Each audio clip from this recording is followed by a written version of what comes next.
పూరా local. Welcome to పూరా local. తాజాగా హనుమంతుడిపై దర్శక ధీరుడు రాజమౌళి చేసిన వ్యాఖ్యలపై బీజేపీ నేత మాధవీలత కౌంటర్ ఇచ్చారు. వారణాసి ఈవెంట్ లో రాజమౌళి చేసిన వ్యాఖ్యలు వివాదాస్పదంగా మారాయి. సినిమాను ఆంజనేయుడు వెనకుండి నడిపిస్తాడని తన తండ్రి చెప్పడం భావ్యంగా అనిపించడం లేదని రాజమౌళి అన్నారు. ఆ వీడియో వైరల్ అవ్వడంతో రాజమౌళి నాస్తికుడని, నమ్మకం లేనప్పుడు దేవుళ్లపై సినిమాలు చేయడం ఎందుకని రకరకాల విమర్శలు వస్తున్నాయి. ఆంజనేయ స్వామి వెనకుండి నడిపిస్తాడని అంటే భావ్యంగా అనిపించడం లేదన్నారు. మరి బాహుబలి సినిమాలో ప్రభాస్ చేత శివలింగాన్ని ఎత్తించి కోట్లు సంపాదించుకున్నారు. అప్పుడు శివుడి కోసం ఏమైనా చేశారా? శివుడు ఆలయాలకు దాన ధర్మాలు చేశారా అని మాధవీలత ప్రశ్నించారు. కుల వృత్తులు చేసుకునే వాళ్ళు వాళ్ళ పనిముట్లను గౌరవిస్తారని తెలిపారు.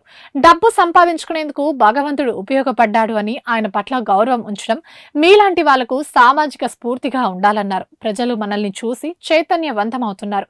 ఏదో సీన్లు షాట్లు తీశారు కాబట్టి మీ వెనుక ఆంజనేయ స్వామి లేరని అనుకుంటున్నారని ఆమె కౌంటర్ వేశారు. రాజమౌళి గారు, మీకు ఇబ్బంది కలిగింది, మీ వీడియో రకరకాల చోట్లకి ఏదో ఇబ్బంది ఉండగలిగి మీరు రిలీజ్ చేయలేకపోయారు. ఎవరి కష్టాలు వాళ్ళకు ఉంటాయి, కాదనట్లేదండి. కానీ ఆంజనేయ స్వామి వెనకుండి నడిపిస్తాడు అని మీ నాన్నగారు అన్నారు. అది ఇప్పుడు భావ్యంగా అనిపించట్లేదు మీకు అన్నారు కదా. పోనీ బాహుబలి సినిమాలో కోట్లు సంపాదించారు కదండి శివలింగాన్ని ఎత్తిపించి పాపం ప్రభాస్ గారితో. అప్పుడేమన్నా శివుడి మీద ఏమైనా దానకం చదివారా మీరేమన్నా? ఏ శివాలయానికి ఏమన్నా దాన ధర్మాలు చేశారా? ఆ రోజు చేసింది లేదు, ఈ రోజు తిట్టుకోవడం ఎందుకండి ఆంజనేయ స్వామిని చెప్పండి.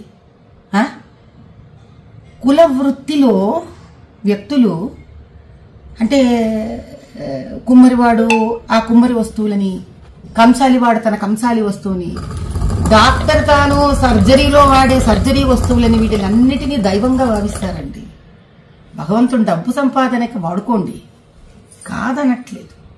కనీసం డబ్బు సంపాదనకి ఉపయోగపడ్డాడు భగవంతుడు అని ఆయన పట్ల ఒక గౌరవం ఉంచడం మీలాంటి వాళ్ళకి, మాలాంటి వాళ్ళకి, మనందరికీ సామాజిక స్ఫూర్తిగా ఉండాలి.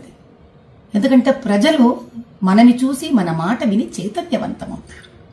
అంత బేలలాగా మీరు ఎవరో ఏదో షాట్లు మీకు కొట్టేశారు కాబట్టి మీకు ఆంజనేయ స్వామి వెనక లేడని మీరు భావించడం, ఆ తర్వాత వెంటనే సమస్య తీరిపోగానే చిన్నపిల్లలాగా వేసేసుకోవడం, ఇంకా నిలకడెక్కడుంది రాజమౌళి గారు మీ అంత పెద్ద మనిషికి కూడా. ఇవి ఇప్పటి వరకు అప్డేట్స్. మరిన్ని అప్డేట్స్ కోసం చూస్తూనే ఉండండి పూరా లోకల్.